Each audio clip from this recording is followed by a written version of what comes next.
What's up, everybody? This is Greg Helbeck, and welcome to this week's REI Weekly Lesson. If you're not familiar with me, I've been a full-time real estate investor now for almost a decade. I've done well over 250 house flips wholesales, and I have a rental portfolio. So if you're listening to this or if you're watching this on YouTube, if you could do me a favor and like the video, subscribe to my channel, or if you're listening on an audio platform, if you can share the show with your friends, it would really mean a lot to me because my goal on these videos and podcasts is to share real world practical advice from myself and my friends that I interview on really what it takes to be successful in this business. And today's topic are 5 things that cost the most when you're rehabbing houses. So a lot of people watch HGTV, they get excited about flipping houses, they want to quit their job, they want to make 50, 60, 70, $100,000 every time they flip a house. And they run into this one issue where they don't understand how much rehabs actually cost, especially now with the way everything is with inflation.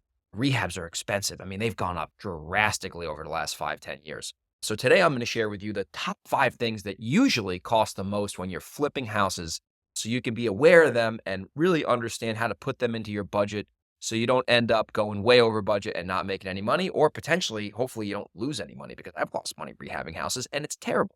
So the 5 things are this.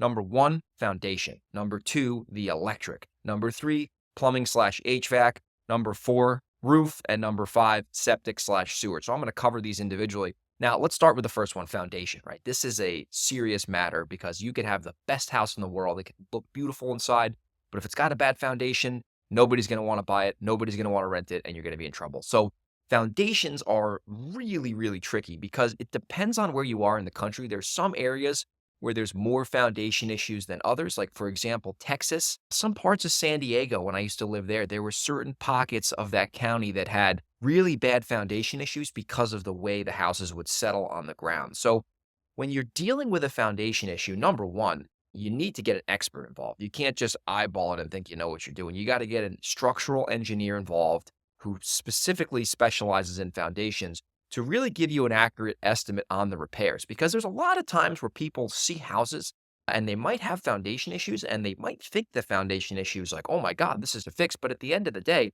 if you get multiple people to give you an opinion on it, you can get it done for a lot cheaper.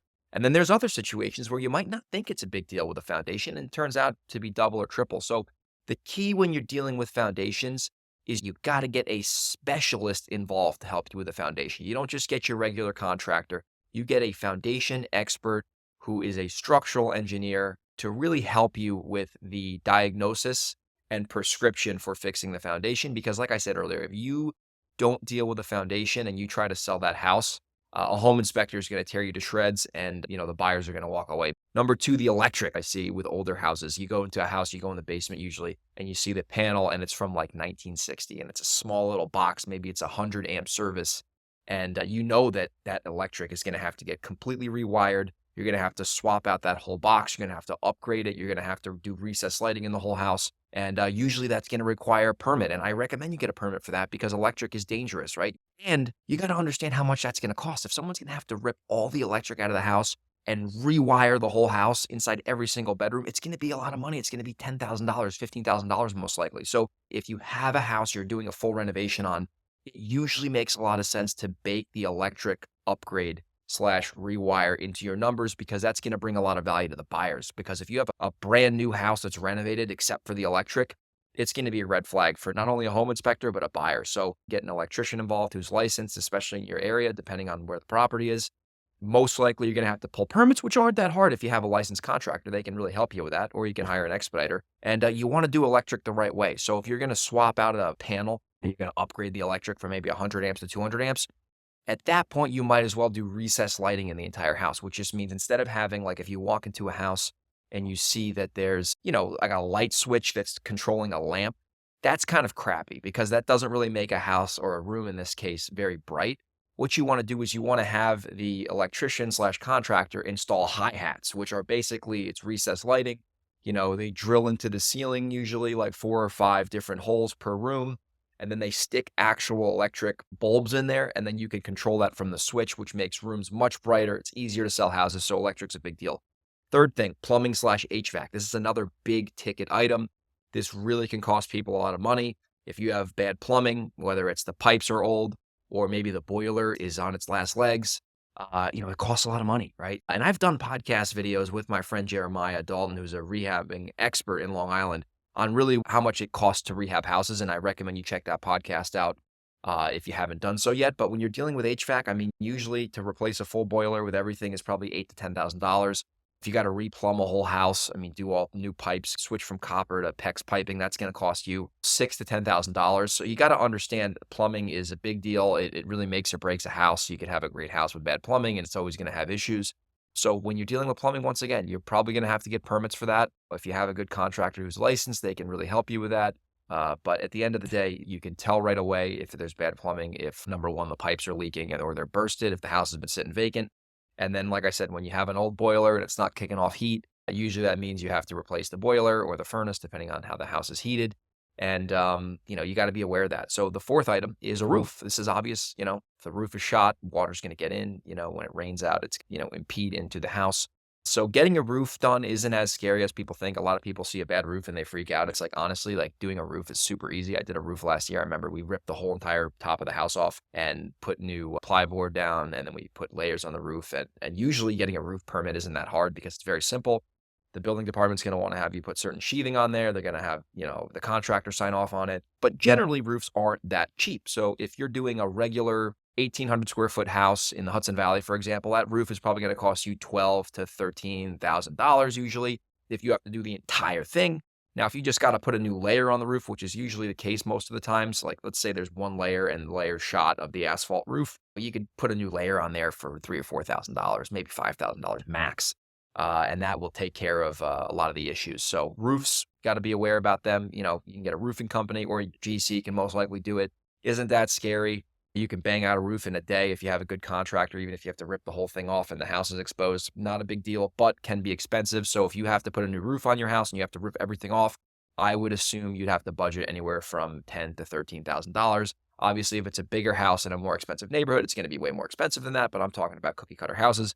And then the fifth one, which is last but certainly not least, is either a septic or a sewer line. So, some houses are on septic. Usually those are more rural properties. And then some other houses that are more urban in cities and dense towns are on sewer. So if you have a septic issue and you have to replace a septic, that is a major problem. And that can cost a lot of money. Usually, at least in my area, if I have to do a full septic replacement with everything, we got to take out the tank, take out the leach fields, install everything in again. That's 12 to 15 grand usually if you're putting a good tank in there.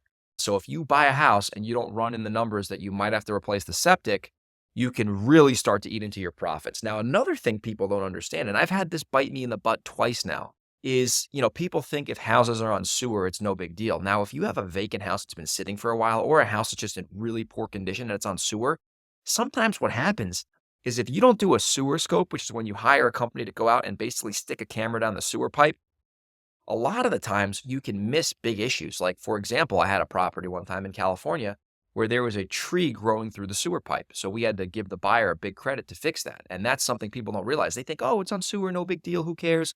No, that's a big problem. If you got to replace a sewer pipe, that can be, $10,000 depending on how bad it is. So generally my recommendation if you have to replace a septic is, number one, before you close on the property, get a septic inspection and see exactly what's going on. Sometimes the tank just needs to get pumped out and you're good to go. Sometimes you got to replace the tank, but not the leach field. Sometimes you got to replace the leach field, not the tank. Sometimes you got to do a full replacement. But if you get a septic inspection before you close, you can really figure out what you need to do to fix it if it needs to be fixed. And now, if you have a sewer, I don't do this enough, but I should do this more, is you should always get a sewer scope done. They're not that popular in New York for some reason, but in other states, they're much more popular, like Pennsylvania and California. You get a sewer scope, which is you hire a company. It's like a colonoscopy for a sewer, if that's kind of a gross analogy. Stick a camera down there and they see what's going on. And if there's any like tree growth, which happens a lot, they can give you ways to fix it. Usually you got to replace the whole sewer line. But at the end of the day, that is more of a straightforward approach compared to replacing a septic. Because if you got to replace a sewer line, you're just replacing the pipe that goes from the house out into the street that ties into the main sewer system. So those are the 5 big ticket items. You definitely want to look out for them when you rehab houses. I'll summarize them one more time. Foundation, electric, plumbing/HVAC, which is heating, ventilation, air conditioning, roof, and then septic/sewer. So look out for those 5 things. If you are interested in doing a deal with me in the Hudson Valley or in Delaware or Reno, Nevada, San Diego, California, or Washington State or New Jersey, if you have a property in any of those areas I just mentioned, I want to be your buyer. I want to buy your wholesale deals. So if you have a deal, send me an email, greg@velocityhousebuyers.com, or DM me on Instagram at grego37, and I'll see you in the next video. Take care.